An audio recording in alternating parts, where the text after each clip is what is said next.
Hello, I'm back with another video. In today's video, I'm gonna show you how to disconnect TikTok from Facebook. Now before moving on, if you're new to our channel, subscribe and turn on the notification so that you will be notified for any of our new uploads. Now let's get into it. Firstly, open up the Facebook app. Now from the home page, tap on the burger icon on the top right and again tap on gear icon on the top right. Now search for apps and website.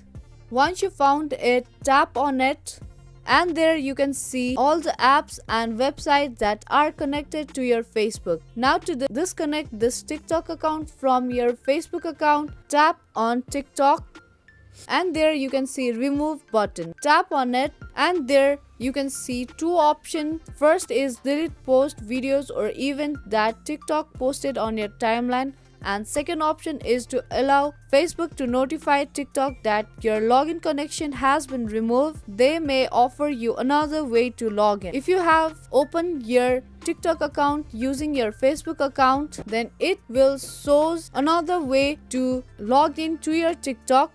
Now tap on remove button to disconnect TikTok account from Facebook. Now here you can see you have successfully disconnected TikTok from Facebook, and just like that you can disconnect TikTok from Facebook. If this video helped you out, make sure to give this video a thumbs up and subscribe to our channel. That's gonna be all for today and I will see you in the next one.